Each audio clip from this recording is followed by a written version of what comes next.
tardes y bienvenidos a todos a la librería Proyectos Tercios Viejos. Cuento siempre el mismo rollo, pero creo que hay gente que no ha venido nunca, otros que vienen siempre. Y bueno, bienvenidos a la charla que va a hacer mi amigo Miguel sobre la expedición española a Dinamarca. Hago un esbozo de 2 minutos y bueno, la verdad es que siempre tengo que improvisar. Esto parece un poco como el club de la comedia, o sea, espero que lo paséis bien, a pesar del tema. Se ha dicho de paso que yo sí conozco Dinamarca por trabajo y puedo asegurar que es de los sitios que se burlan hasta las ovejas que hay. Con lo cual resulta curioso que hace más de 200 años un grupo de españoles dejaran ahí una huella bastante curiosa, ¿no? En una historia que, como digo muchas veces, de las historias que presentamos aquí, de libros o charlas, se puede hacer un guión de cine. Bueno, yo soy José Alberto Rodrigo, soy uno de los 4 socios de esta librería. Uno es Lucas Molina, dueño de Galambú, el otro es Rafael Rodrigo, que es doctor en historia, y el cuarto y más conocido es un tal señor Augusto Flores de Dalmau, que pinta estas cosas tan bonitas que tenéis ahí. O sea, es socio y viene de vez en cuando, de tarde en tarde. Lo digo siempre, la ventaja de conocer, meterte en este mundo, del cual yo soy un aficionado, nos hemos metido esto como hobby desde hace más de un año, es pues bueno, que conoce gente que merece la pena. Uno en este caso es Miguel. Yo a Miguel lo conocí por la Asociación de Voluntarios de Madrid, de cual es, no sé, presentarte, presidente, miembro... Representante. Presidente está aquí, bueno, presente, de cuerpo presente. Bueno, que de hecho, alguna vez han venido con nuestros recreacionistas y dimos una charla pues sobre el tema de napoleónico y bueno, en términos generales. De hecho, me acuerdo que nos hicimos unas fotos afuera en la calle con los miembros de vuestra asociación y la gente pensaba que era carnaval, lo digo la gente no lo entiende mucho. O sea, con lo cual, él hace un par de semanas vinieron unos vestidos de romanos y dije, no, vosotros ya no salís a la calle porque ya la podemos liar. Cortamos la calle. Bueno, dicho lo anterior, en este caso hoy no se presenta un libro, hay algunos libros, hay algunos ahí al fondo. Pues, por ejemplo, de Editorial HRM sobre la expedición española... Ha colocado aquí, perdona. Bueno, sí. Ha colocado FD1. De la expedición española a Dinamarca. Luego hay otro con láminas de José María Bueno, es de Aldaba, me parece. Sí, es más antiguo. Que ya no se encuentra más que... Que no se encuentra más, es ya puramente segunda mano. Este se editó hace un par de años, que no hace mucho. Entonces, realmente la historia que os la va a desgranar Miguel no es sobre grandes batallas, sino vuelvo a repetir, es un periplo, pues vamos a decir, de las unidades casi de élite de que había del ejército español, con el Marqués de la Romana, que después, bueno, pues era un general que luego, o sea, como sabéis toda la historia, tiene un final cuasi feliz y vuelven a España. Y bueno, que yo creo que en este caso te vas a centrar más. Eso es spoiler. Es spoiler, sí, bueno, pues. Al final el chico se casa con la chica, el hermoso granadero español se casa con la chica danesa. No, pero bueno. No, lo que sí que me has dicho, o sea, porque yo creo que mucha gente aquí se conoce realmente la historia, es que nos vas a contar la parte humana. La parte humana de esta historia. Dicho lo anterior, como digo, o sea, al final espero que disfrutéis de la charla y al final lo que Miguel y todos deseamos, oye, que hagáis las preguntas y que se provoque un coloquio, que es lo más entretenido. Y sin más, pues lo dicho, espero que paséis un buen rato y todos tuyos, Miguel. Muchas gracias. Y muchas gracias a todos por haber venido. Recibir la gratitud por la indulgencia que espero. Bien, como aficionado a la historia de España, tuve conocimiento de la aventura de la División del Norte, o del Marqués de la Romana, sobre todo por la aportación de Memorias de un tambor, de José Carlos, en sus programas de Internet. Aliado de los franceses mientras nos estaban invadiendo, y luego auxiliado por nuestros enemigos, los ingleses, en la posterior evasión, fue un episodio digno del propio Homero. Existe suficiente literatura gracias a los informes y memorias que redactaron los protagonistas a su regreso a España. Pero a mí las historias que me gustaría contar son también las historias humanas, las de aquellos daneses que convivieron con españoles aquellos pocos meses. Pero mi interés por el aspecto de esta historia surgió a raíz de una exposición itinerante por toda Dinamarca, que al cumplir los 200 años de aquella expedición, cuando llegaron los españoles se llamaba. En ella pinturas, dibujos, grabados, uniformes, armas y algunos objetos que los soldados españoles entregaron a los daneses y estos conservaron con cariño. Pero antes de comenzar, permitirme que nos situemos un poco en la época. Los primeros años del siglo XIX no hacían pensar que los últimos fueran a ser mejores. Muy al contrario, avisaban de lo que el agonizante imperio español esperaba, que era su fin. En plena decadencia surgió la Revolución Francesa y las alianzas con la poderosa Francia se debilitaron. El miedo a posibles contagios y que, como en Francia, los poderosos perdieran la cabeza y la Iglesia su poder, nos llevó a la Guerra de la Convención. Perderla nos hizo ser siervos de los intereses de Francia y, por tanto, enemigos y víctimas de los intereses de Gran Bretaña, que continuamente invadía nuestras costas, nuestras posesiones, y a nuestras escuadras, como ocurrió en la batalla del Cabo de San Vicente. Después del encumbramiento de Napoleón, líder máximo de Europa, tras sus victorias en Marengo y Hohenlinde, los tratados y alianzas y pactos fueron aún más exigentes. Comenzaron las amenazas por parte de Francia de invasión y los chantajes, como el pago a cambio de no intervenir en sus campañas. Esto nos llevó a represalias por parte de los ingleses, como fue el ataque a la fragata Mercedes, que todos conocemos. Todavía tenía que llegar Trafalgar y la poca hegemonía que quedaba se diluyó en nuevos pactos y tratados que solo demostraban la debilidad de España frente a Francia y Gran Bretaña y nuestro entreguismo a los nuevos dueños del mundo.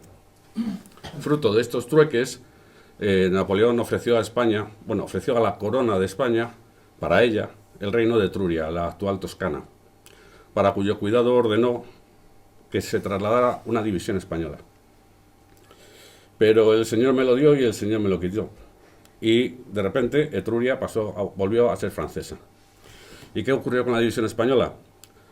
Pues resultaba perfecta para reforzar el bloqueo que había dictado Napoleón en las costas del Báltico y del Mar del Norte, e impedir el contrabando de mercancías.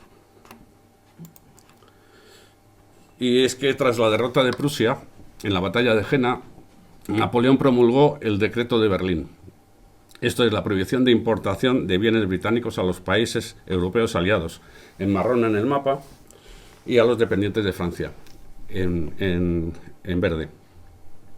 El grabado coloreado que ilustra esta diapositiva es una demostración de este decreto en la ciudad de Leipzig.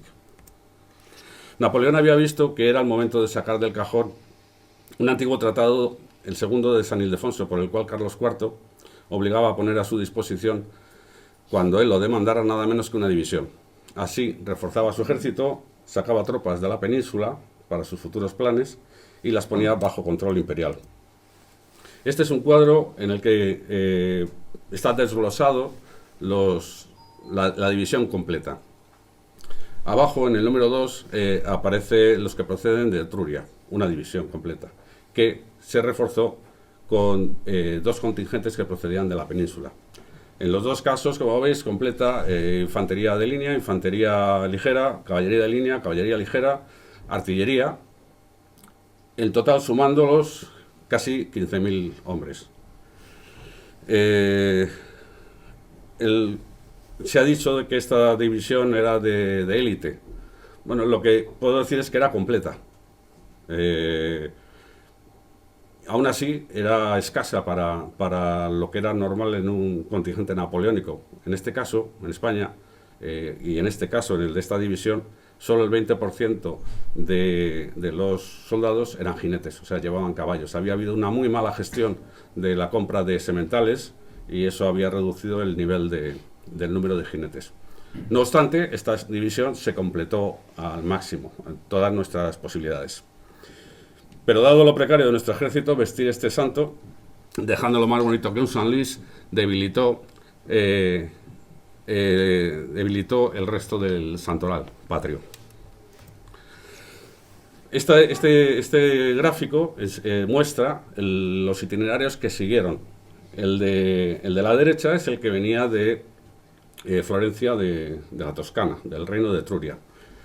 Y salían otros dos de este lado de los Pirineos.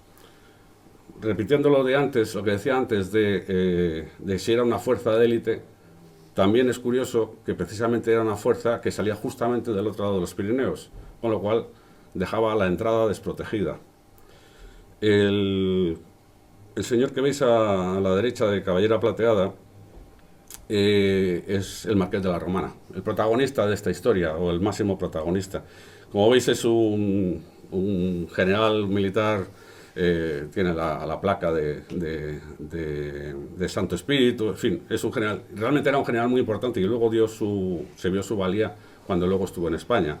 Además era un hombre culto, era un hombre que sabía de artes y de literatura y además creo que era un hombre inteligente, que supo mediar en este conflicto. Bien, la expedición arrancó y, como era preceptivo, a su paso por todas las ciudades importantes, las autoridades de las ciudades pasaban revista a las tropas. Se dice que al pasar por Baviera, y en presencia del rey Maximiliano, el barón de Montgelas comentó: a la vista de estas tropas comprendo las grandes hazañas de los ejércitos de Carlos V y veo que estos soldados son capaces de repetirlas. También era costumbre que las autoridades agasajaran a estas tropas, a estas unidades en tránsito. En la ciudad de Belfort, entre Besanzón y Estrasburgo, no faltó de nada. Tanto los mandos como la tropa disfrutaron de abundante comida y bebida, y bailes. Pero se ve que la noche les confundió y ya estaba amaneciendo cuando abandonaban la fiesta. Justo cuando se daba la orden de salida, la orden de marcha. Me imagino que a alguno le costaría ese día mantenerse firme sobre el caballo. Pero según iban subiendo de paralelo, ascendiendo, los efectos de la leyenda negra se van notando. En sus recuerdos de infancia del obispo llamado Dougar, escribió: los habitantes de la ciudad estaban aterrados por lo que estos extranjeros podrían ser capaces de hacer. Tenían miedo a que se produjeran escenas de canibalismo. Las mujeres y los niños habían huido. Los hombres se escondieron en la parte trasera de sus casas, donde permanecían fuertemente encerrados. Pero aunque los prejuicios primaban, en un principio la realidad se mostró muy pronto. Sí es cierto que llamaron poderosamente la atención, y no como se dice en muchos sitios por los uniformes, que eran los uniformes de época, es decir, con más o menos colores, pero todos los uniformes de aquella época tenían un mismo estilo. Sí llamaron la atención por el color de su piel, por el color de sus cabellos, por el color de sus ojos. En algunos sitios les asemejaban a moros, creían que eran moros, que volvían, los que habían invadido España. Pero lo que sí llamó la atención de su ropaje era lo pobre que era la ropa de abrigo con la que venían y el calzado, esas alpargatas que pues allí solían usar zuecos, ¿no? Y llamaron la atención por ser ruidosos. El famoso Andersen escribió: todavía me acuerdo muy bien de aquellos hombres oscuros que iban por la calle haciendo ruido y de los cañones que disparaban en la plaza delante del obispado. Uno solo de ellos se refiere a los soldados, uno solo de ellos podía hacer tanto ruido como 10 daneses. Pero lo que más llamaba la atención era que fumaban cigarrillos. Se dice que los primeros cigarrillos se elaboraron en España, a raíz de que se veía que los mendigos andaluces, los mendigos sevillanos en concreto, cogían las colillas de los cigarros de los señoritos, las desmenuzaban y las liaban en papel de arroz para luego fumarlas. Por el contrario, en el norte de Europa, la costumbre era fumar el tabaco en pipa.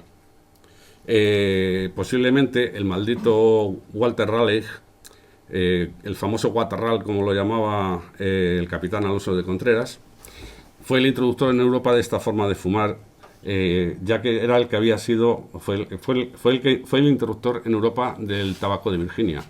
Entonces pudo ser el que extendió esta forma de fumarlo a imitación de los nativos norteamericanos. Pero lo más llamativo para los daneses era esta costumbre que tenían los españoles de encadenar un pitillo con otro y sin que se le cayeran las cartas o los dados de la mano. También les llamó la atención que llegaran acompañados por sus criadas, por sus familias y por una corte de amigas que se les habían ido uniendo por el camino.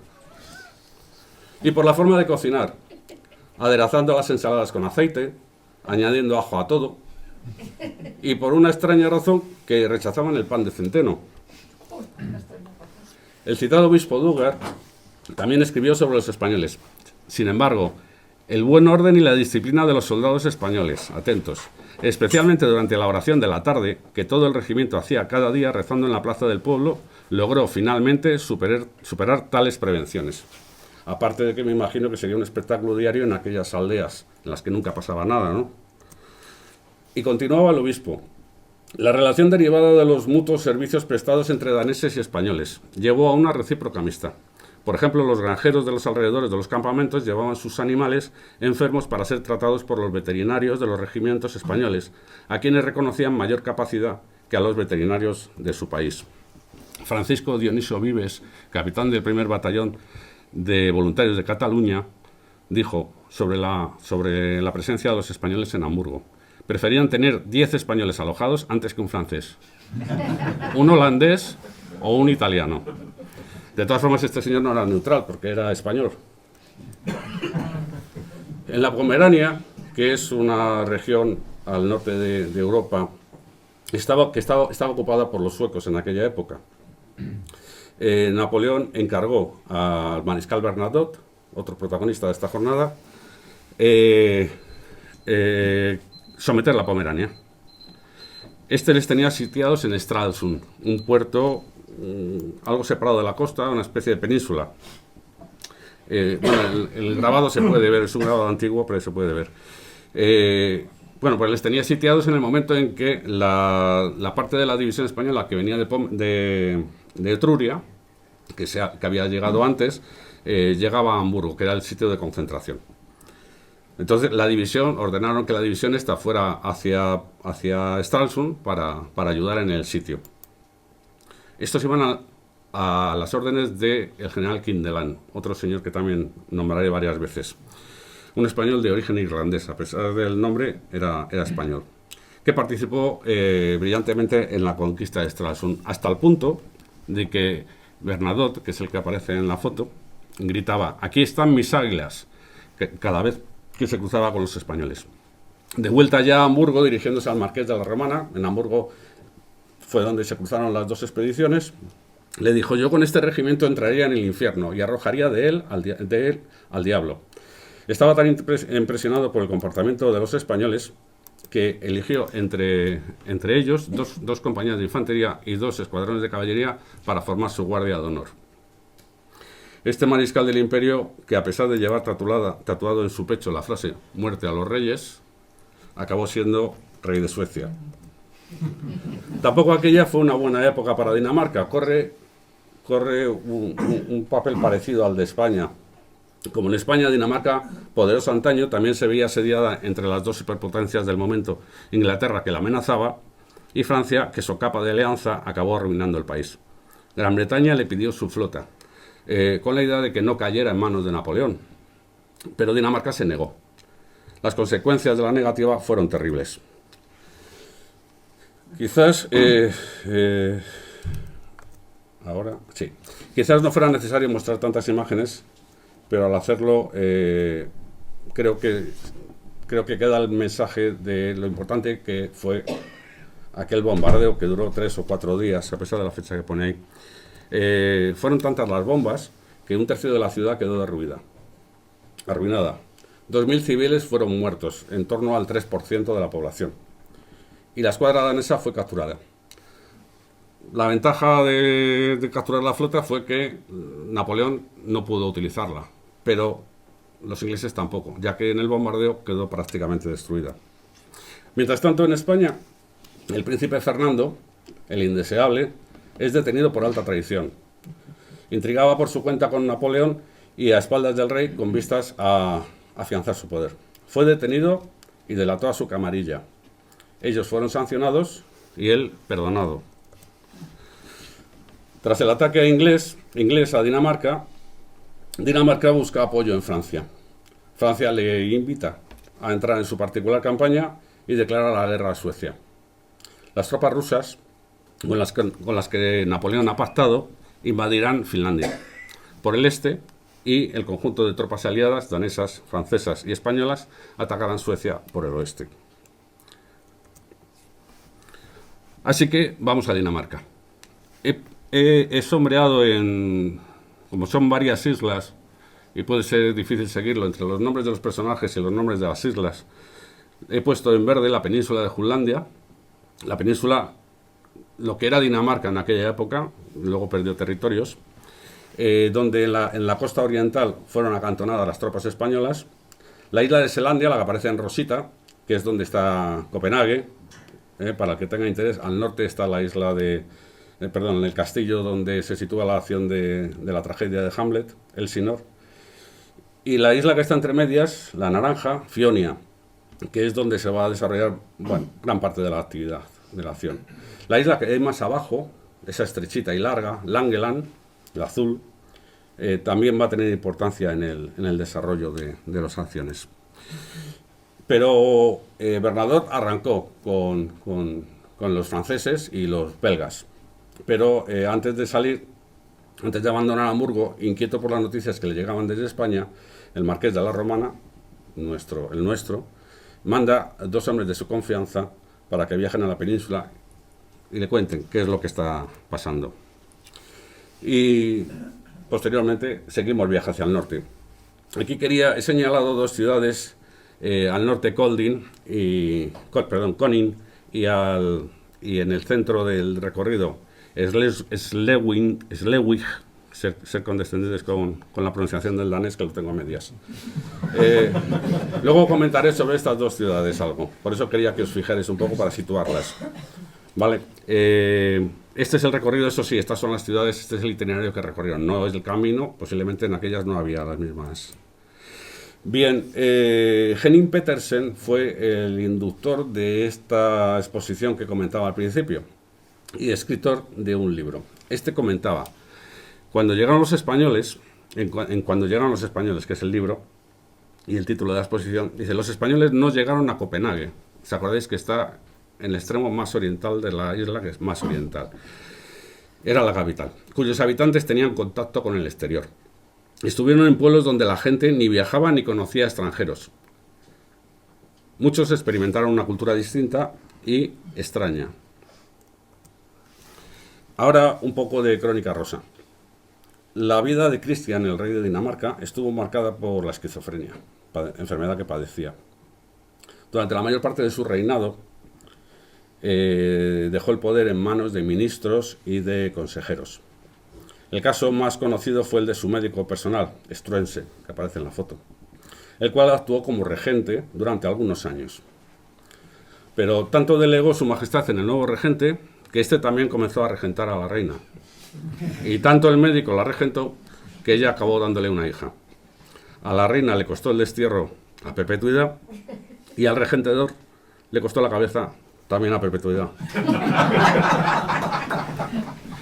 Coincidió que el regimiento del Algarve, en su camino por la costa oriental de la península de Jutlandia, había acampado en Slesvig, estando de visita allí el rey Cristian VII, el esquizofrénico. Cuando pasaba revista a las tropas españolas, se cayó de cabeza desde el caballo. Había sufrido un aneurisma. No hace falta decir el choteo que hubo entre los soldados, viendo entre tanta pompa y boato al emperifollado y empelucado rey caerse y pegarse semejante porrazo. Pero no tardaron en darse cuenta de que el rey había fallecido.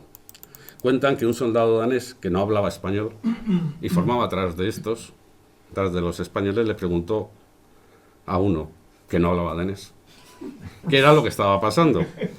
Este le contestó, apoyando la cabeza en la palma de la mano,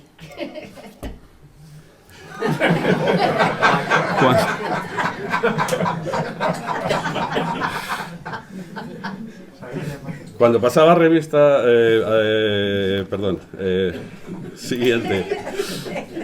Bueno, y llegamos a Aarhus, donde cada mediodía el regimiento desfilaba por la ciudad a los sones de su banda, hasta la Plaza Mayor, donde con gran ceremonia rezaban el Ángelus. Spanien se llama todavía hoy una calle de relativa importancia, y es la calle donde se acantonaban los soldados españoles. donde se acantonaron los de la caballería del Infante, y cuando este continuó camino hacia el norte, los del regimiento de caballería del Rey. Según el citado Petersen, el de la exposición, nunca entraron en combate, solo estuvieron acampados. Fueron los primeros soldados extranjeros que no arrasaron el país. Vivían entre la gente, se comportaban de forma familiar, aceptaban sin remilgos la comida local, no como los franceses y belgas. Jugaban con los niños, tocaban la guitarra y hacían fiestas. Y es que por primera vez en Aarhus se escuchaba una guitarra y canciones en español. Podéis entrar en Google y buscar esta calle, y podéis verla, es una calle amplia. Y mientras unos regimientos continuaban camino hacia el norte, otros cruzaban el estrecho hacia el este, sí. Cruzaron la primera isla, la isla pequeña, la isla de Fionia, pero no podían cruzar hasta Selandia. La primavera había sido muy benigna, los hielos, los mares se habían deshelado, no había, y la flota británica campaba a sus anchas, patrullando el mar que le separa Fionia, de la pequeñita, de Selandia, la grande.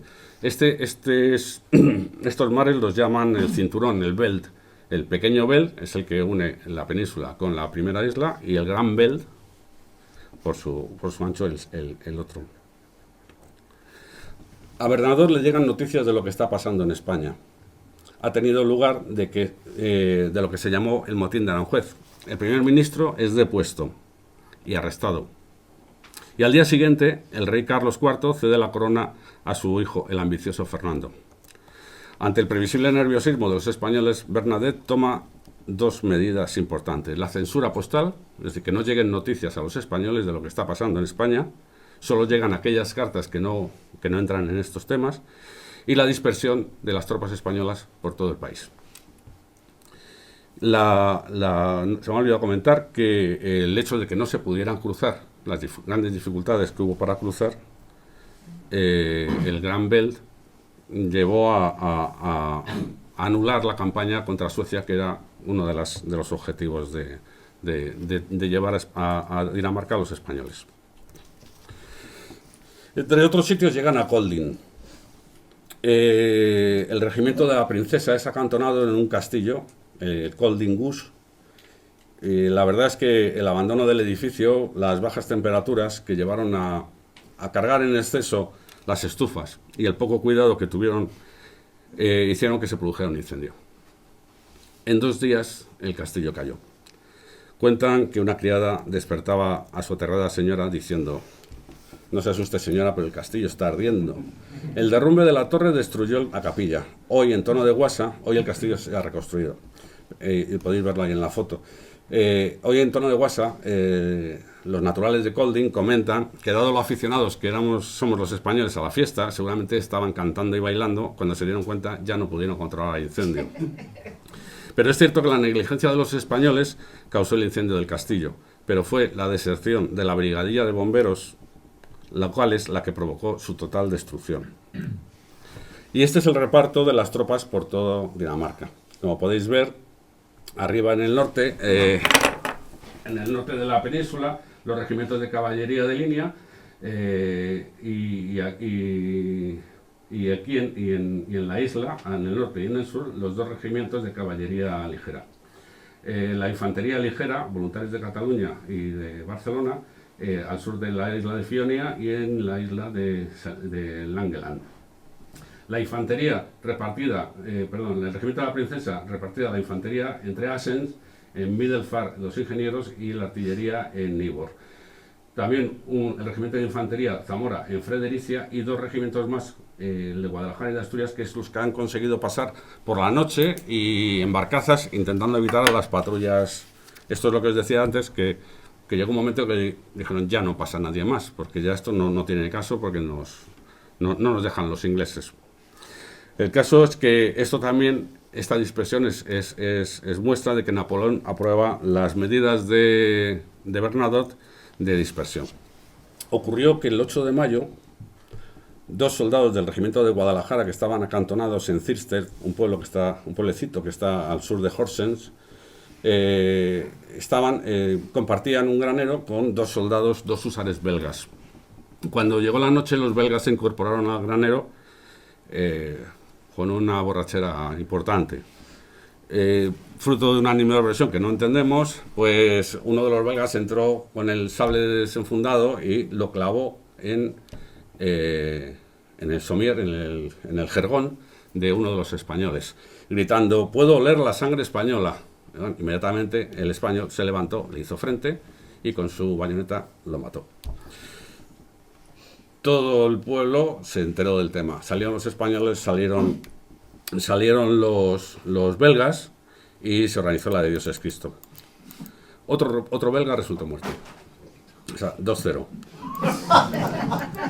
Los mandos consiguen que los ánimos se serenen, se reúnen, acuerdan acusar de asesinato al autor de la segunda muerte, que no era en defensa propia, y será fusilado.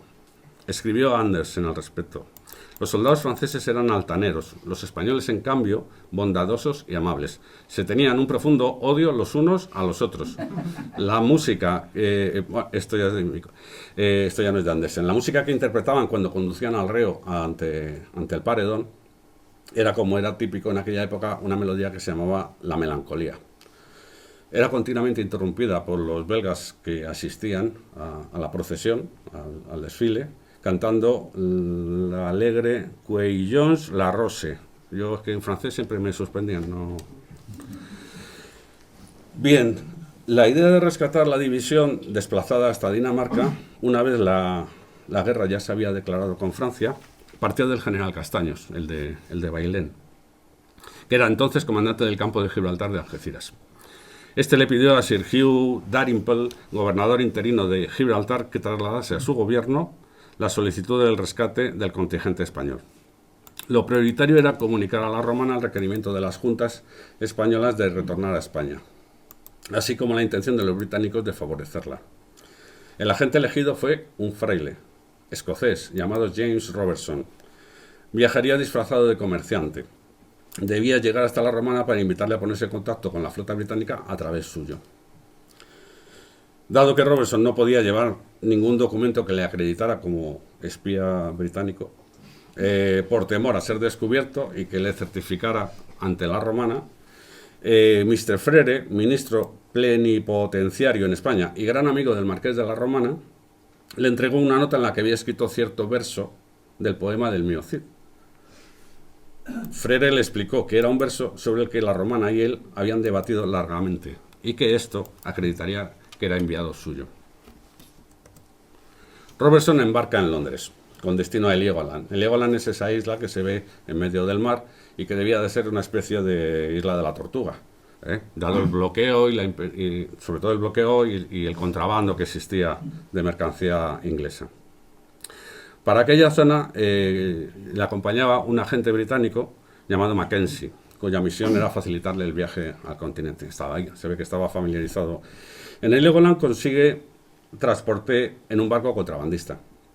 Tras ser estorbado por las patrullas costeras francesas con que se encuentra y por los agentes de aduanas, remonta al río Weser y llega hasta Bremen. Desde Bremen viaja hasta Hamburgo. En Hamburgo es donde creía él que se encontraría con la romana. Ahí sí hay un depósito y un hospital.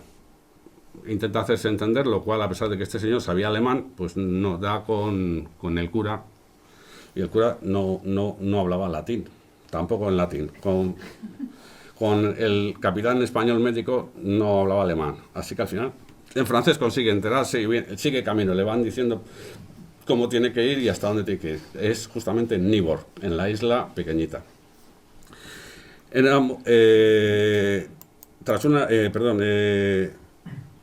Encuentra a la romana y la romana no se fía. Piensa que puede ser un agente francés, la situación es delicada, él ya sabe, tiene noticias de lo que ha podido pasar, aunque ellos no reciben correo, sí saben por los franceses, por los soldados franceses, el periódico que ellos reciben, el Le Moniteur, saben que algo está pasando. Han sabido lo que pasó en Aranjuez y bueno, pues tiene prevención. Tras una segunda entrevista, Robertson pues ve que no tiene nada que hacer. Y entonces intenta embarcar con algunos de esos barcos que se ven en la lejanía que están patrullando, barcos ingleses.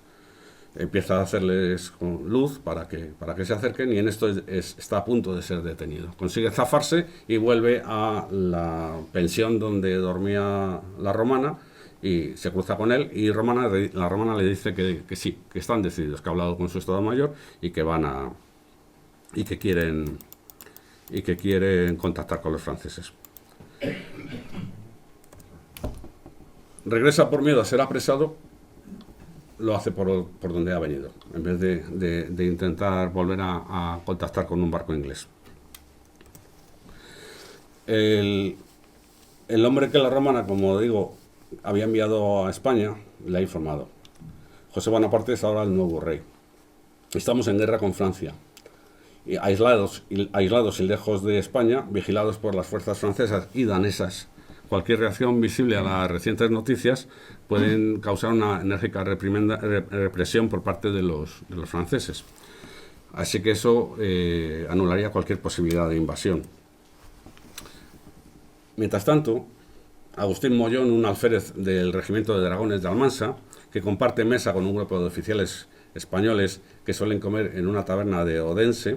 Odense es una de las grandes ciudades de Frionia, la isla del Medio, ciudad en la que están acantonados. Con ellos come un joven teniente danés llamado Bloch, con el que han hecho amistad, hasta el punto de que el tal Bloch ya chapurrea al español. Pero quiso la mala suerte que el teniente danés se encontrara en esa fase avanzada de la embriaguez, en el que uno se siente con gran comicidad. De repente, el tal Bloch se levantó, encaró su carabina y, apuntando a Mollón, al alférez español, le dijo: si fueras mi enemigo, lograría matarte atravesando tu sombrero. Un punto más de comicidad le llevó a apretar el gatillo, y el pobre Mollón cayó de bruces, y al teniente Bloch se le cayó el arma. O sea, le rodearon los españoles que había, desenfundaron sus sables, pero enseguida se dieron cuenta de que había sido un accidente. A Bloch pues le detuvieron, le arrestaron, y a Mollón, pues ahí veis una foto de esa triste lápida que merecería alguna restauración. El 12 de julio, José Bonaparte, nuestro nuevo rey, comunica a Bernadotte la orden de jura. Hay que jurar fidelidad al nuevo rey, a la nueva constitución y a las nuevas leyes. El 22 de julio, Bernadotte comunica la orden a la romana. El monarca buscaba con esto conseguir tener la legitimidad que no tenía de origen, de iure. Para ello, Bernadotte, el enviado francés, se salta la cadena de mando. Informa, como una estrategia para acelerar el proceso de jura, informa al mismo tiempo a todos los delegados de todos los gobernadores franceses de los distintos acantonamientos. Cuando lo que tenía que haber hecho es haber informado a la romana, que era el segundo y el jefe de todos los españoles. Pero con ello acelera el proceso, porque las noticias que van llegando cada vez son más desalentadoras para los españoles de lo que está pasando en la península. En cuanto al juramento, quería decir que en España solo se juraba a la bandera, no se juraba a los reyes. La Constitución no existía, y tampoco a las leyes, se juraba a la bandera. Y solo se jura cuando se entra a formar parte del ejército. No se juraba cada vez que el rey cambia o la dinastía, y menos y tampoco con la dinastía. Por otra parte, las noticias que como digo, llegan a España, pues hacen desconfiar y pensar que esta jura tiene algo detrás de compromiso, ¿no? Por otra parte, los militares daneses continúan siendo aliados de los franceses. Los daneses siguen siendo aliados de los franceses y ahora ya no son tan amigos. El caso es que Quindelán, como decía, ha acelerado el proceso de jura al tiempo que va informando a sus delegados en otras ciudades. Es el jefe de Estado Mayor de la península, obedece, y juran los del depósito de Altona. Altona entonces era otra ciudad, ahora es parte de Hamburgo. con los primeros con los que se entrevistó el cura, el Robertson. Estos que están en el hospital y los curas, como os decía. Entonces, estos juran sin mayor problema. En Fredericia, al día siguiente, como veis esto va rápido, jura el regimiento Zamora y el regimiento del Algarve, que está de paso hacia su futuro acantonamiento. Al día siguiente, el 27, jura en Arús, el pueblo ese que tiene la calle que se llama España, el regimiento del Rey. El 28, en Randers, más al norte, jura el regimiento del Infante. En sus memorias, un vecino de Randers cuenta que presenció el juramento de aquella mañana. Y decía: las maldiciones salían de todas las bocas. El odio brillaba con furia en los ojos de los españoles.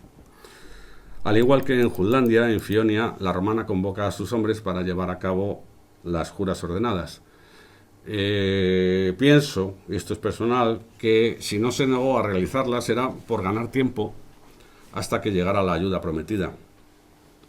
Él sabía que a las tropas no les iba a gustar, más que a él, pero si llegaban a amotinarse, los franceses las reprimirían sin piedad y pasarían a ser soldados franceses.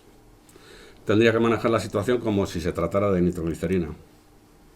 En Odense, en presencia de la romana, en la isla, incapaces de frenar lo que comienza a ser una revuelta, el coronel del regimiento tiene la genial idea de decirle al marqués en alta voz: mi general, esto se compone fusilando unos cuantos.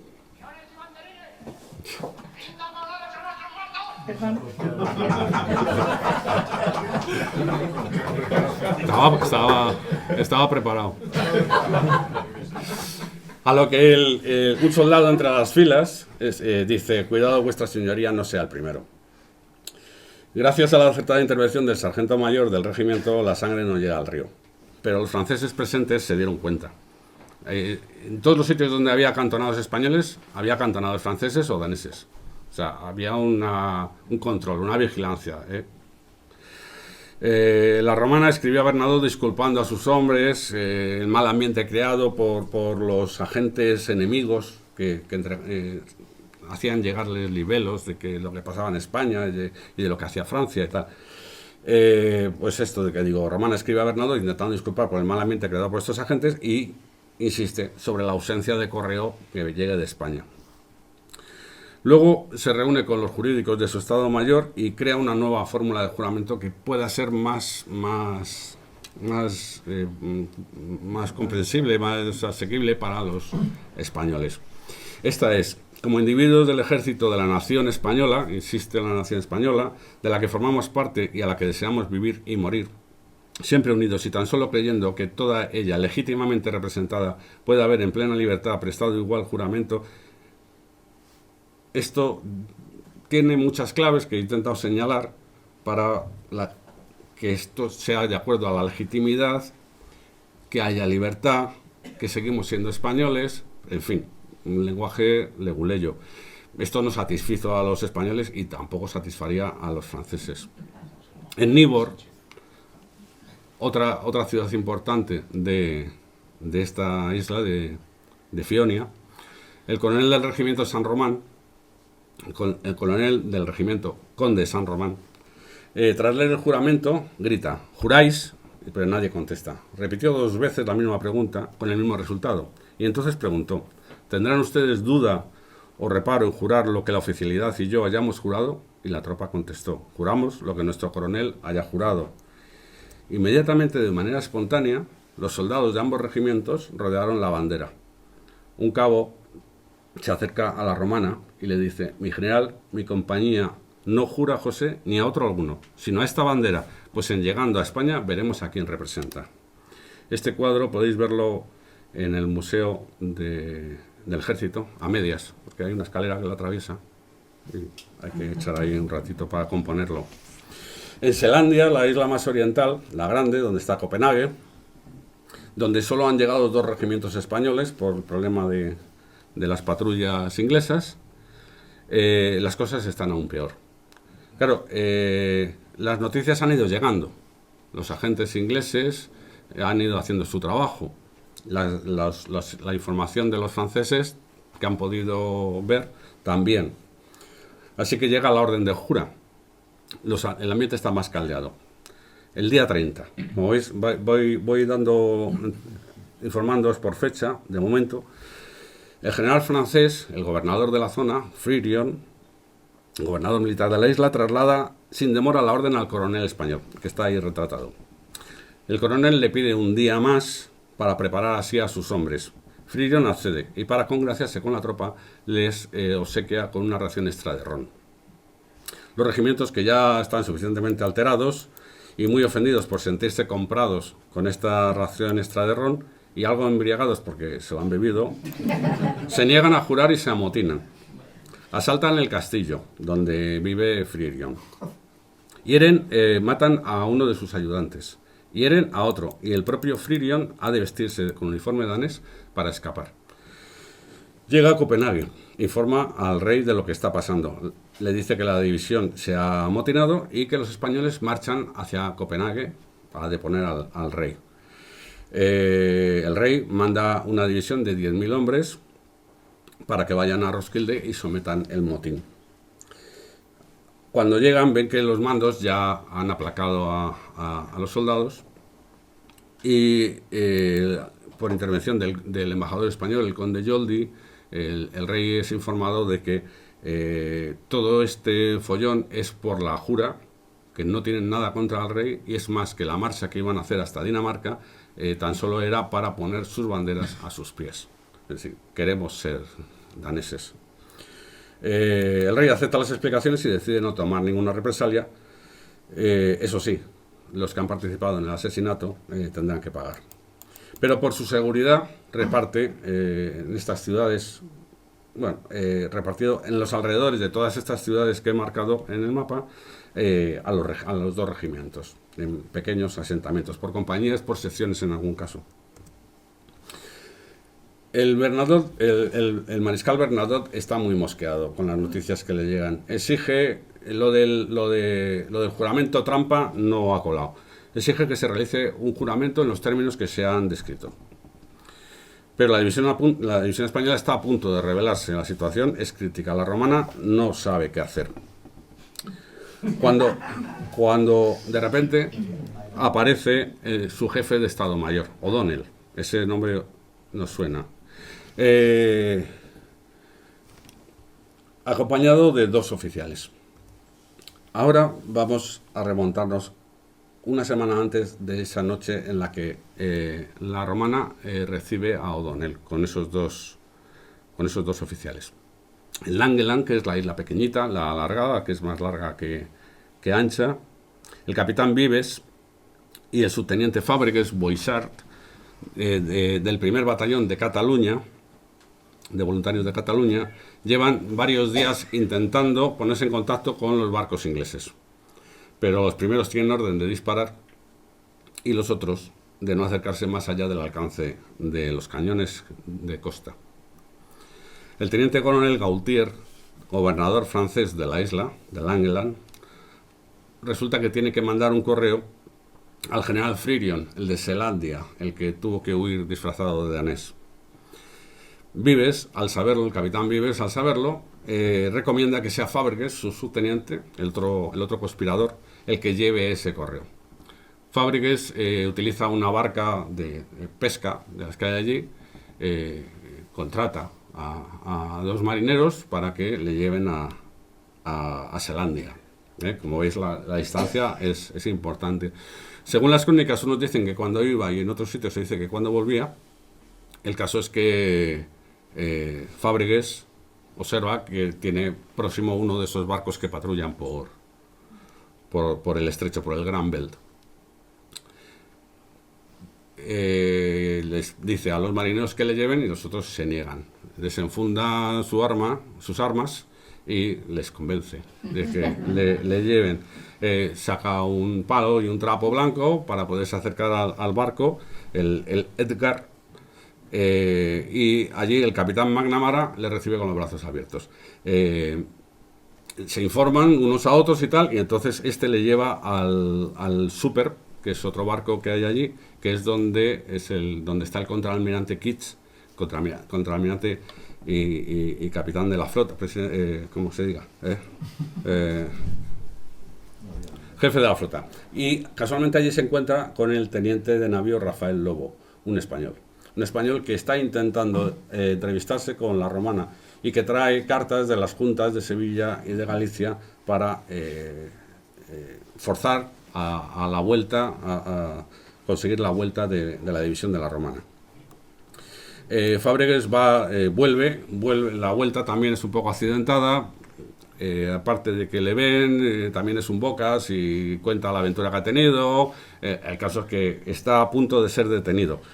Tanto es así que el capitán Vives, consigue apartarlo y para salvarlo al final acaban tomando preso a Gaultier, el gobernador militar francés.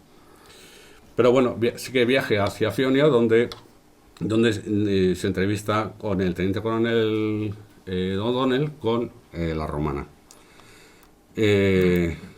Ahora la Romana ya se ha de poner en marcha. Para ello, ha de concentrar el mayor contingente posible de sus tropas en Fionia. Lo hará con el pretexto de realizar una revista que realizará el mismísimo Bernadotte. Esto es mentira, Bernadotte no sabe nada de esto. Allí piensan hacerse fuerte y conseguir pasar a la isla de Langland, donde serán acogidos por los ingleses, tal y como ellos han indicado. Manda un correo a Bernadotte, eso sí, asegurándole que se va a realizar el juramento en los términos marcados. Asegura el control sobre Langeland, arrestando a Gaultier y apresando a todos los soldados daneses que hay en la isla. Manda aviso a las tropas de la península de Jutlandia, incluyendo al afrancesado que lo es Kindelan, y será el Judas de esta historia, y protege el cruce con la isla de Fionia para el viaje de todos los que están en la península de Jutlandia. También manda cartas a la tropa que está en Selandia y declarando en ello sus intenciones.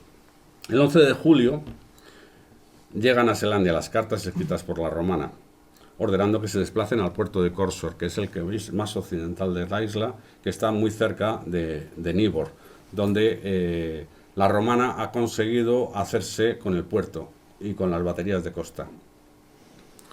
Pero las cartas son interceptadas y los regimientos desarmados y hechos prisioneros. Los enviados a la península deben asegurarse de que los generales acatan las órdenes, o que lo harán sus subalternos tras arrestar a sus mandos. Kindelan recibe la orden de la Romana y la transmite a sus hombres, haciendo el paripé, pero inmediatamente corre a delatarles ante Bernadotte.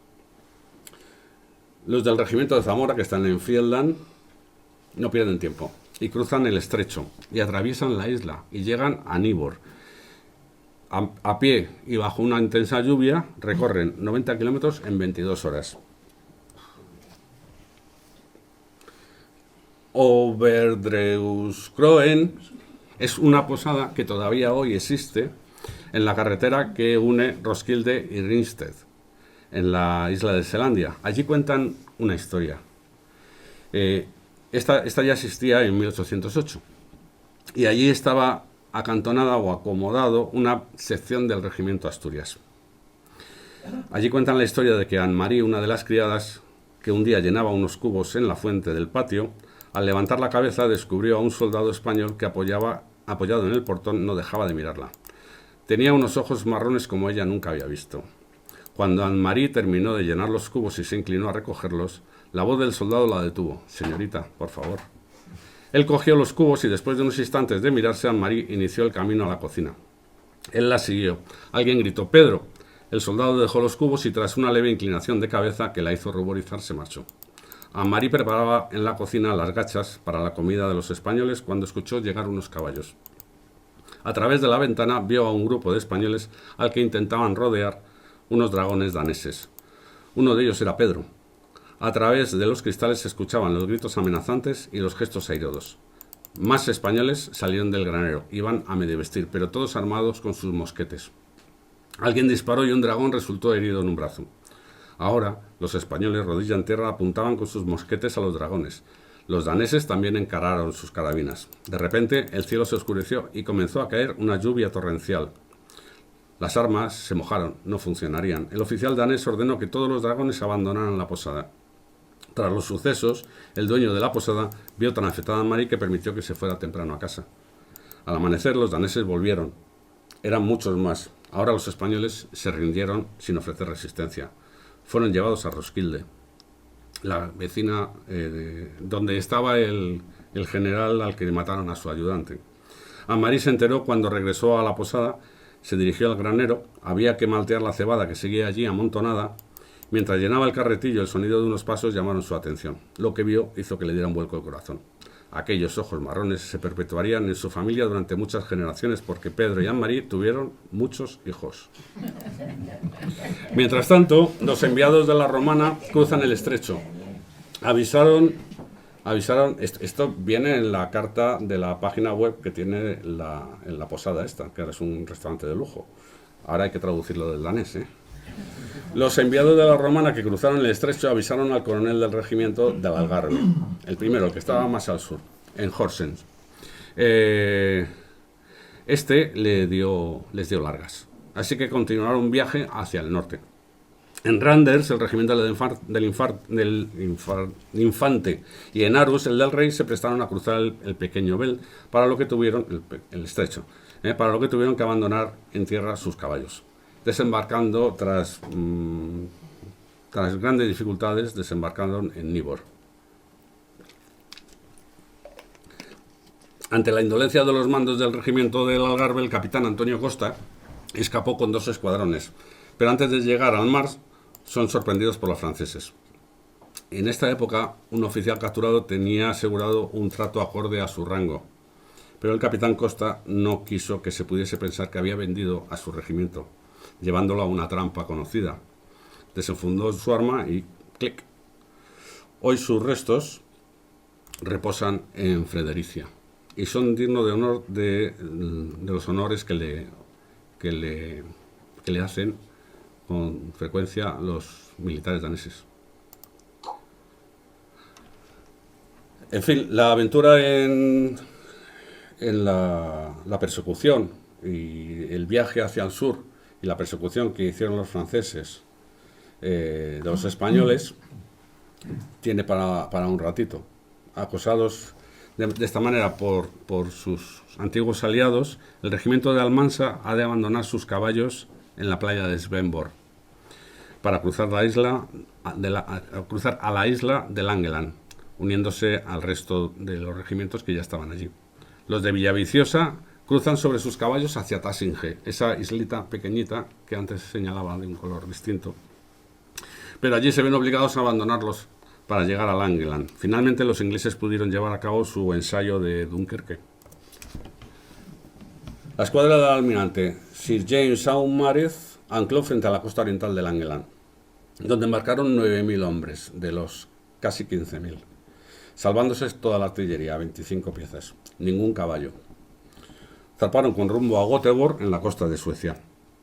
Es curioso que el barco donde subió el Marqués de la Romana sea el Victory, aquel en el que murió Nelson en la batalla de Trafalgar.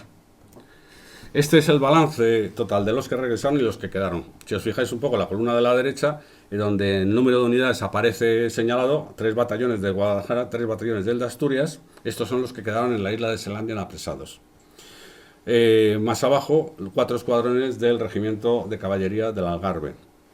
Y aparecen otros números por ahí. Bueno, pues están las dos compañías de infantería y los dos escuadrones de caballería que formaban la Guardia de Honor de Bernadotte. Los que estaban en el depósito y hospital que había en Altona, en Hamburgo. Estos tampoco pudieron. Y un grupo pequeño de oficiales y jefes que habían sido destacados para cumplimentar la celebración del cumpleaños de Napoleón en Hamburgo, que coincidía por esas fechas. En total, prácticamente 5.000 quedaron presos. Y esa es otra historia para otro día. porque esta gente terminó en Rusia, o muchos de ellos. Pero también el recuerdo quedó de los españoles, que siempre fueron cariñosos con los niños, que imitando a los españoles repetían al carajo los franceses, sin saber lo que decían, y piadosos con los mendigos. Un danés escribió: no había visto nunca a un necesitado pedir limosna en vano a un español. Y simpáticos y juerguistas, la salsa de todas las tabernas, no se perdían una fiesta, que comían y fumaban distinto, y que tras sus tareas no se incorporaban al trabajo por dormir lo que llamaban ellos siesta, que usaban paraguas, algo que todavía no era conocido en Dinamarca. Lo que a los daneses no les gustaba nada era la multitud de mujeres indeseables que de todos los rincones de Europa habían ido recogiendo.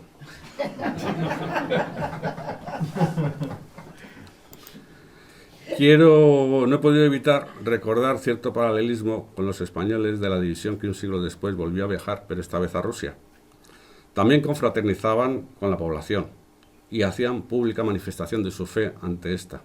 Además, procuraban atender en sus necesidades. El señor de la barba que aparece en la foto cabalgó 300 kilómetros hasta llegar a un hospital de campaña de la División Azul porque su hijo estaba enfermo. Su nieto, perdón, estaba enfermo. Y Spanien es la palabra que quedó en su recuerdo para identificarlos como aquello que los españoles se arrancaban del cuello para obsequiar a los niños y que ellos guardaban con cariño y que creían que eran amuletos, los escapularios. También quedaron en el recuerdo historias como la hija de un panadero que lloraba desconsolada, pero no por la marcha del soldado que la había dejado embarazada, sino porque no sabía cómo podría entenderse con ese niño si ella no hablaba español. El poeta y novelista danés Ib Michael dijo en cierta ocasión: uno se pregunta por qué no hay nadie que descienda de franceses o de belgas, que también formaban parte de la tropa. Nunca llamaron la atención del pueblo danés de la misma forma, ni estaban hechos del material que crea los mitos. Toma ya. Y la historia que recuerdan en Assen, de un soldado español del regimiento de la Princesa llamado Agustín de Miguel. Durante su estancia en Fione se enamoró de una condesa, voy a leer rápido para no pillar mucho más tiempo, de una criada de la condesa de Wedelsborg llamada Anne-Marie Nicolas-Datter, a la que solía visitar. Cuando un amanecer regresaba justo para el toque de Diana, no encontró a sus compañeros, pero sí había una compañía de soldados franceses con cara de pocos amigos. Decidió esperar escondido en el hueco de un haya, cerca del palacio donde servía Anne-Marie, quien le llevaba comida todas las noches. Allí permaneció hasta que Anne-Marie le contó que los españoles habían abandonado la isla. Viéndose seguro, acudió junto al señor del castillo, ante el conde, y solicitó su compasión. Este lo empleó como conserje. Agustín se convirtió al protestantismo. 20 años vivió feliz con Anne-Marie, con quien tuvo 5 hijos, hasta que se lo llevó la tuberculosis. Sus descendientes reciben hoy el apellido Mikkelsen, en honor al Miguel. Otro fue Isidoro Panduro, un dragón de caballería que se había fracturado una pierna. Tras la evasión, ni los españoles le echaron de menos ni los franceses de más. Cuando Isidoro se recuperó, habló con un amigo que había hecho durante la convalecencia, un antiguo militar danés, que le proporcionó una carta de recomendación. La carta iba dirigida a un noble danés, dueño de una hacienda en una pequeña aldea al oeste de Fionia. El noble le ofreció trabajar en sus establos y ser chofer de sus carruajes. También contactó con un diplomático español cuando éste iba a regresar a España. El diplomático se comprometió a llevarle consigo. Lamentablemente el diplomático se fue a la francesa e Isidoro se quedó en cuadra. Panduro se resignó a aceptar su nueva vida y tanto se relajó que se enamoró de una bella danesa, hija de uno de los trabajadores de su patrón. Se llamaba Marie Hansdatter. Se casaron y tuvieron 10 hijos. Aunque antes tuvo Isidoro que convertirse al protestantismo. Hasta hoy día persiste la estirpe de Isidoro en Dinamarca.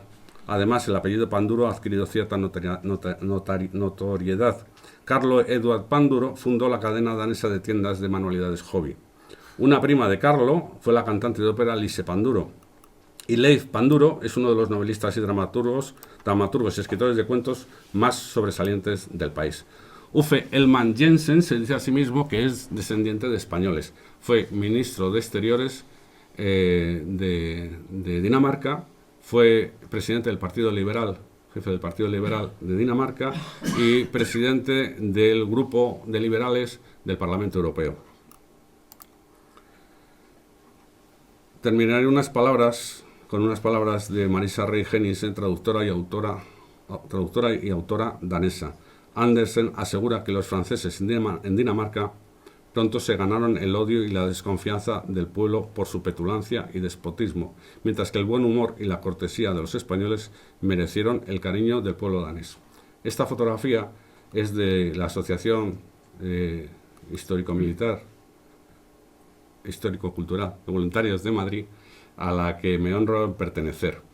En aquel bicentenario viajaron hasta Dinamarca y participaron en los actos de aquel homenaje, visitando el castillo de Koning, que se quemó, la tumba de Antonio Costa, y aquí posan ante la casa natal de Andersen. Y esto es todo. Muchas gracias.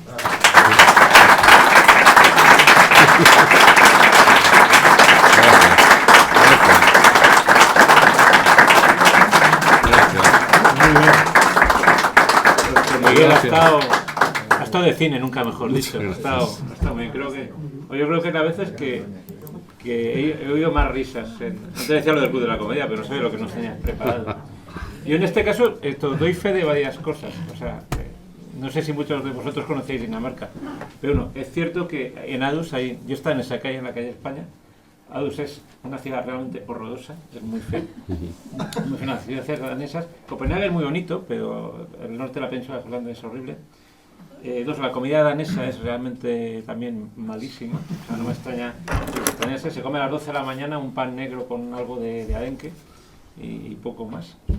Y es cierto que me imagino lo que sentirían. Yo estuve hace ya bastantes años en Dinamarca, bastante tiempo, pero me imagino que 200 años antes sería, como encontrarte un marciano. De hecho, tengo la anécdota que estábamos con una compañera de trabajo. O sea, yo por aquel entonces tenía pelo ya moreno y esta chica pues era muy morena. Entonces, curiosamente era una persona que estaba casada con un danés y hablaba danés. Entonces nos fuimos a Aalborg, que es una ciudad que está más arriba, y en un restaurante, a eso que dicen de que en los países escandinavos se habla inglés en los sitios, no, se habla en Copenhague, pero si te vas arriba se habla en danés y las cartas estaban en danés, lo que que has comentado antes de traducir. Y entonces, claro, ella me traducía y ella pedía en danés. Y se nos acercó al final, al cabo de la cena, se nos acercó unos camaradas preguntando que si éramos turcos. Porque nos oían hablar y no sabían lo que era. O sea, entonces me imagino lo que 200 años antes... bueno, hechas estas anécdotas, yo creo que con todos los que estáis, esto consigo un afuego casi completo. Sí. Debo dinero. Sí, seguro que entre todos los presentes hay alguna pregunta, vamos, con todas las anécdotas que nos has contado. A ver si te ponen en... ¿No hay preguntas? Si te ponen en un entredicho. A ver. No sé, ¿no hay preguntas? Lo normal que se hace en estos casos es que tienes preparadas algunas.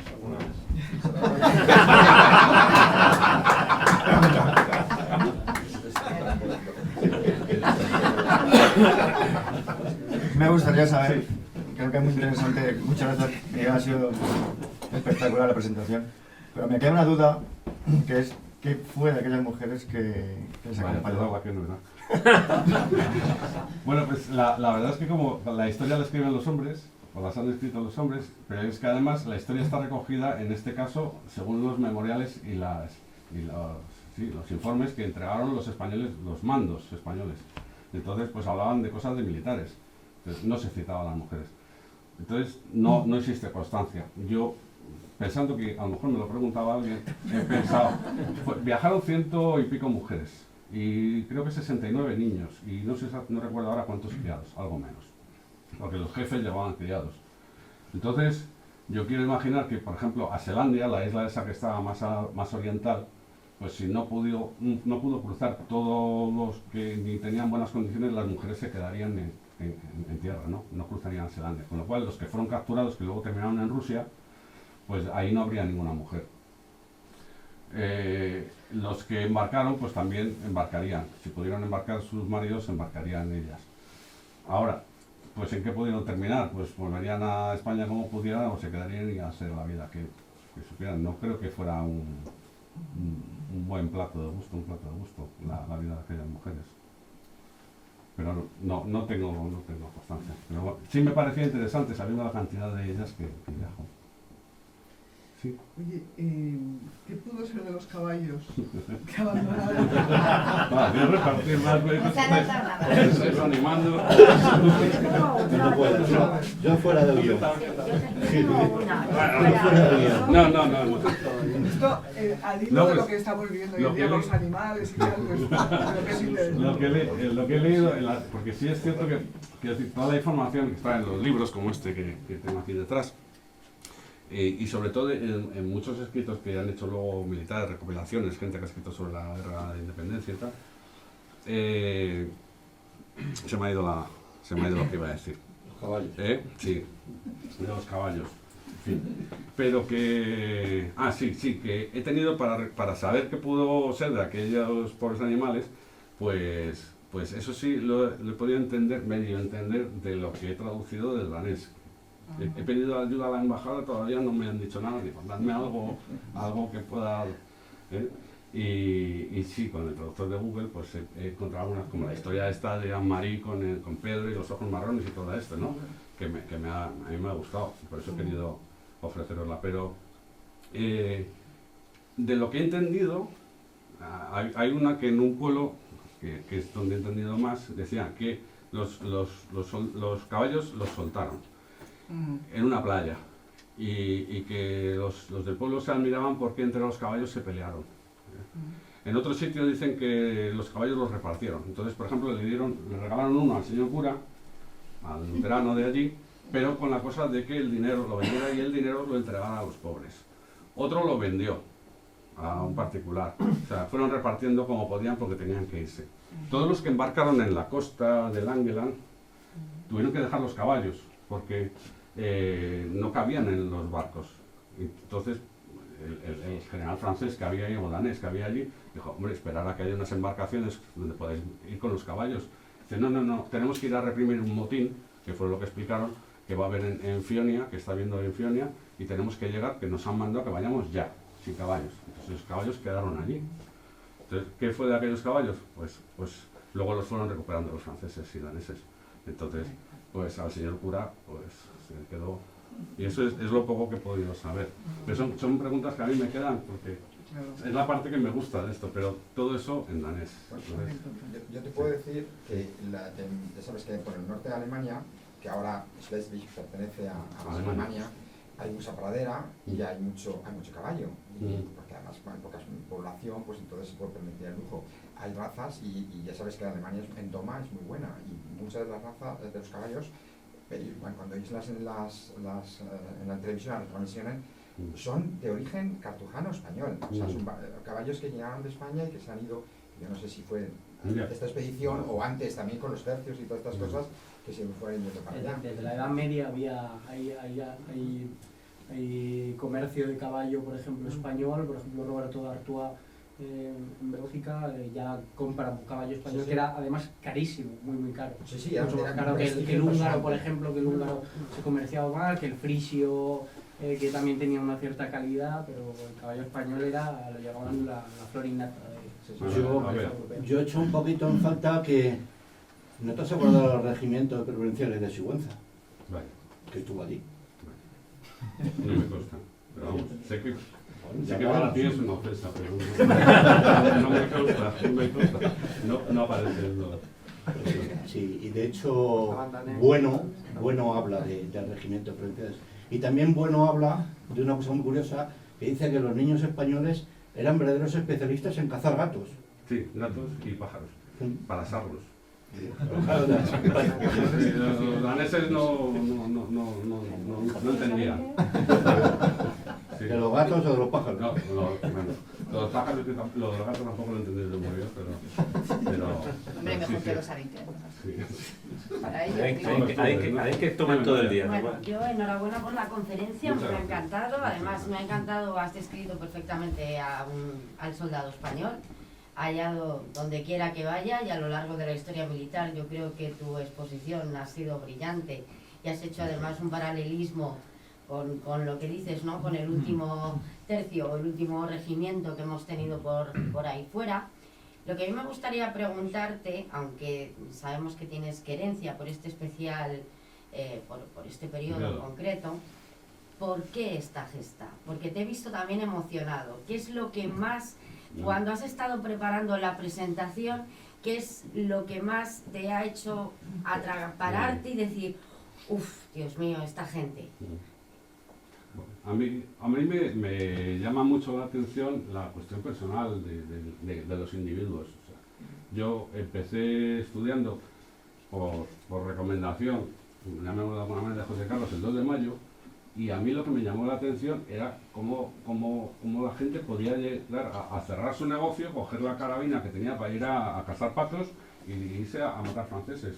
¿Qué es lo que le pasaba a esa gente? ¿Qué le movía? Porque lo más seguro es que al día siguiente el negocio estuviera cerrado y su mujer estaría enterrándole. O sea, ¿qué es lo que le mueve a esta gente a hacer grandes cosas? Y a mí es con lo que me educó mi padre, con el Gonzalo, con el Cabo Noval, con toda esta gente que son gente que no son genios ni grandes militares, sino que son gente que de repente pues ven que tienen que arriesgar la vida por salvar, como pasó al Cabo Noval, por salvar a su regimiento. Sabía que se lo iban a liquidar y dijo, pues, primero yo. O sea, y esta gente no hizo ninguna gesta militar importante. Luego volvieron a España, los que volvieron a España, la verdad que lo pasaron bastante mal, pero combatieron. Los que fueron a Rusia también tuvieron una campaña importante, porque fueron a Rusia presos, les ofrecieron estar presos o apuntaros al José I. Entonces, lo de José I les prometieron que iba a ser para volver a España para luchar a las órdenes de José I. Dijeron, pero España es España. Pero no, les llevaron a Rusia. Y en Rusia combatieron, pero cuando vieron, como no eran franceses ni se sentían tales, sino prisioneros de ellos, en cuanto vieron la posibilidad, un grupo importante que que atravesó las líneas, a pesar de que sabía que les iban a recibir los cosacos, y consiguieron, no sé si me acuerdo ahora el nombre, no me acuerdo, bueno, hubo uno que llegó a entrevistarse con el propio zar, y crearon el Imperial Alejandro. Es decir, se dieron la vuelta, lucharon contra los franceses. O sea, me llama mucho la atención. Ya no es la gesta militar de divisiones que se mueven por aquí y por allá, tal, de los grandes generales y las grandes campañas. No, me gusta la cosa humana y bueno, es lo que intenta también reflejar un poco. Y esta gente yo creo que es lo que más se ve. ¿Nos puedes dar 3-4 minutillos de qué pasó con los 9.000 que llegaron a España? Pues es lo que estaba... Y luego hace un poco de proselitismo de la recreación, sí. La recreación. La recreación en España, que he traído, este es el gorro cuartelero de los voluntarios de Madrid, que aunque no, ten cuidado que está armado. Que es del grupo este que nosotros recreamos. Y bueno, pues la recreación. Pues no sé, eso seguramente presidente, sobre lo que es la recreación. Pero bueno, es una labor en la que poco a poco me han ido emboscando estos amigos y bueno. No, pero cuéntanos lo de la romana, que eso sí. Lo de la romana fue, la romana que refieres en Rusia. Bueno, al volver, los que volvieron. Ah, no, bueno, esa historia me la sé poco. Volvieron, estuvieron, terminaron después de pasar por Göteborg, que fue donde primero desembarcaron. Allí pasaron sus penurias porque no había comida para alimentar a 9.000 españoles.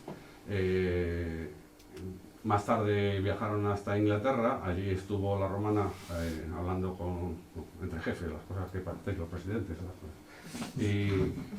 Y luego vinieron a Coruña, pero no pudieron desembarcar, me parece que fueron hasta Santander. Allí desembarcaron y formaron parte de la división del inglés Wellington. No, anterior. General Blackmore. Blake, sí. Formaron con Blake y tuvieron una participación importante en Espinosa de los Monteros, donde les dieron bien. Ahí quedó la cosa muy maltrecha. Y no sé más, la verdad. Esa parte me la he dejado para otros días, ¿no? Que estamos cansados. Bueno, hay dos preguntas al fondo. Primero, ¿poder de primero? No. Bueno, has levantado tú primero la mano. El que quiera. No, simplemente que has comentado antes lo de que el rey de Dinamarca estaba loco. Sí. En aquella época hubo una epidemia de reyes locos en Europa. Ya, bueno. La reina de Portugal fue declarada loca. Sí. El rey Juan de Inglaterra fue declarado loco. Sí. El rey de Prusia era declarado loco. El sultán de Turquía fue declarado loco. Bueno, pero a lo mejor también tiene su interés el decir son locos para... Sí. Bueno, ¿hay más preguntas? ¿Había otra vez? Sí. Muchas gracias, Miguel, por la conferencia. No, un par de cosas. Nos estaba preguntando aquí. La división de Marqués de la Romana, el Marqués de la Romana entregó la división al general Blackie, el centro de la derecha, y combatieron en Espinosa, en los Monteros, que fue una batalla que duró 2 días, una de las batallas más duras de la guerra, de los primeros días, de los primeros meses de la guerra de independencia. Y lo que le pasó a la división es que estaba formada en una colina, que todavía hoy en día se llama la colina de la División del Norte, y a la izquierda del despliegue tenían a los regimientos de voluntarios de Galicia y de Asturias, que no tenían apenas instrucción. Entonces los franceses atacaron el primer día contra ellos.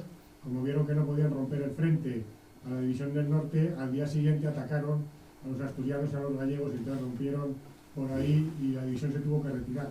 Estuvo cubriendo la retirada durante varios días y fue prácticamente destruida, cogida prisionera o muertos gran parte de sus componentes en los días siguientes a la batalla.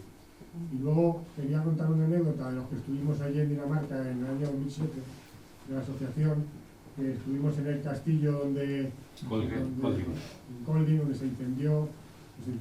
Vamos, dicen que lo incendiaron los españoles. Todavía no hay ninguna prueba de eso. Se incendió estando ellos allí, pero pudo ser un incendio fortuito. En fin, hay muchas teorías allí.